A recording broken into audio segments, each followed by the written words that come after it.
Hey, how's it going everybody? You got Sketch here and welcome back to the channel. On this episode we're looking at a remake of a certified classic in the survival horror genre that at the time went on to become a universal favorite amongst many, as well as a gameplay shift for the series. We're checking out Resident Evil 4 Remake, developed and published by Capcom, releasing in March of 2023. It's hard to believe that the original released in 2005 and is already getting a remake, but hey, Dead Space is inspired by this game, which also saw a remake just a couple months prior to release. But the question is, does it compare to the original? Well, let's find out, but before banging on too much, let's catch up on the story. Leon Kennedy is back in his second assignment where he's tasked with rescuing the president's daughter, codenamed Baby Eagle, who's mysteriously disappeared. After reaching a remote village, he gets his first encounter with Los Illuminados, a legion of cultists who have been infected with a parasite known as Las Plagas. As your mission unfolds, you'll defeat each of the cult generals until getting to their leader, Lord Sadler. The mission is going to be a wild one, and there will certainly be some twists along the way. Let's get ready to re-enter the world of survival horror, now with a lot more action on this outing. Gameplay-wise, Resident Evil 4 Remake, much like the recent entries, has taken the original formula and given it the RE engine treatment, which makes a number of changes. The third-person perspective remains much like the recent remakes, and plays at a steady clip, ramping up pretty quickly. The pacing and sequence of events remain similar to the original, but goes off and does its own thing in glorious fashion with more than a few surprises. The atmosphere is a highlight, and it stays tense from the first to the last bullet fired. Los Illuminados prove to be a formidable foe, and what they lack in skill is made up in sheer numbers. They've got some rather nasty agents on their team, and you'll need to stay on your guard if you want to make it out of here alive. Enemies will gang up on you and try to flush you out of cover, and Crimson Heads will be much more aggressive. Several enemies will require being double tapped or they will come back to life and attack you further, so best to keep that knife sharp. Mobility is dialed up here considering you can parry a lot of projectiles away with the exception of bullets. While you can parry almost infinitely, your knife can and will break over time, requiring repairs every so often. The QuickTime segments do return from the original to a small extent in the form of evasion prompts, which will get you out of some heated and often damage absorbent moments. You've got an attaché case filled with a buffet of burners and healing items, and some of its contents can be crafted on the spot like ammunition and organic healing items. The merchant will also sell and trade you all the game's finest weapons and provide upgrades and some casual banter. Trading treasures, various items, along with completing Blue Note challenges will also net you Spino, which you can spend on upgrades and unlocks like treasure maps and various resources. While this has a lot of similarities to the 2005 original, the remake does have a lot of spots where it's very different. Several encounters are reworked, yet retains a lot of the impacts of the original while doing it a bit differently. It goes about those big moments from Resident Evil 4 in ways that will even throw some series vets for a roll at times, which is cool to see the attention to detail while building onto an established narrative. Combat feels solid here, and you've got several ways to body the ops. Not only do you have several weapons to use throughout the game, but you also have one of the nastiest roundhouse kicks that rivals Sweet Chin music. In the case of the recently released Separate Ways DLC, you've also got a grappling hook which will let you zipline to enemies and fly around arenas that have grapple points. Outside of that, gunplay feels good here, and your arsenal can put in some serious work. The crossbow is also very satisfying to use along with rifles that bite as loud as they bark. Most puzzles return from the original in parts, while introducing new visual riddles where you'll match drawings around you to the panels in front of you. Most of these aren't too difficult, and the clues are usually closer than you think in most instances. Co-op puzzles will also be there in a few spots, and these will also take a few moments to figure out more often than not. Graphics wise, the remake running on the RE engine makes Resident Evil 4 look great here. If you played the original Resident Evil 4 back in the day, you'll immediately recognize the spots from the first time around and then marvel at the new additions, of which there are several here. The new environments and encounters are sick and have several holy shit moments. While some elements and designs were retooled for this entry, it all looks dope with a new coat of paint and new explorable areas. Lighting effects are great here, and navigating through each area has that same ominous feeling of never knowing what's around that next corner. Enemy designs look incredible, and there's some gnarly stuff in here, from original enemies to a couple new ones that are tossed in that'll make you jump. The Chainsaw Doctor now has an accompanying nurse that will double team you, so now you have twice the chance to lose your head. Familiar beats like El Gigante and the Lake Monster are here, along with most encounters you'd expect, while throwing in a few new ones. The familiar and reimagined areas look fire, and many of the elements from the 2005 original are there, along with some new scavenger hunt objectives. There are several areas like the castle, laboratories, and island fortress that look stellar. The game has atmosphere nailed, even with its at times over-the-top action. Despite that, there's still a lot of moments where the level design also plays a part in creating a tense environment and at times unsettling imagery. Boss encounters look insane with their reworks, like battling Ramon Salazar and Jack Krauser, and while they switched up a couple things, the battle still gets spicy just like the originals. Separate Ways brings back a character that was seen in the base remake known as the Black Robe, and this battle gets gnarly once you get into its final phases. The battle with Lord Sadler gets rowdy for all that face him, and this encounter is quite the one to end on. Resident Evil 4 Remake also isn't shy with the gore effects either. While it may not be as graphic as the 2005 original,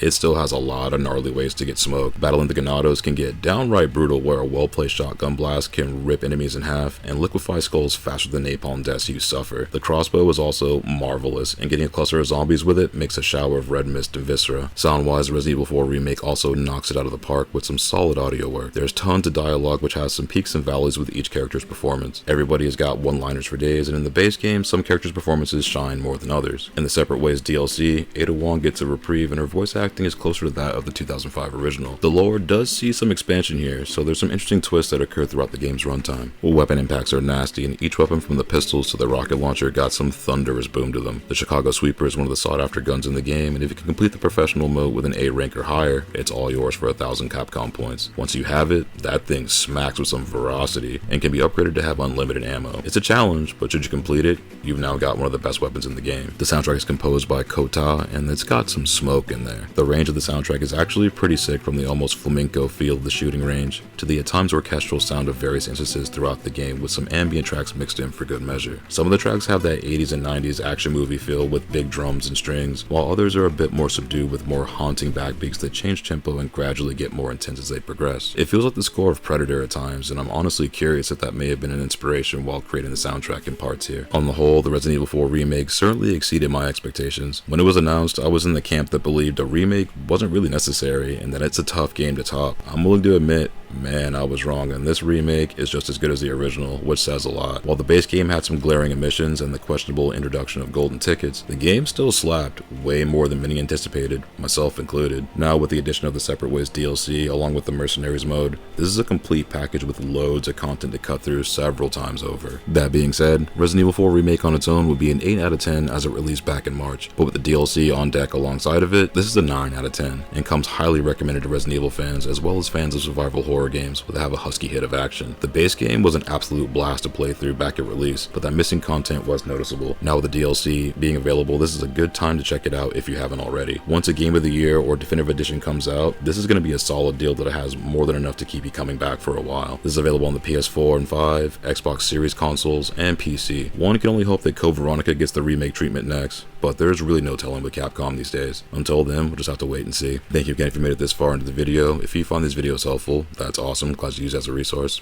Check back often, we'll have more reviews and commentaries come up in the near future. But until then, take it easy and stay safe out there. I'll see you on the next one.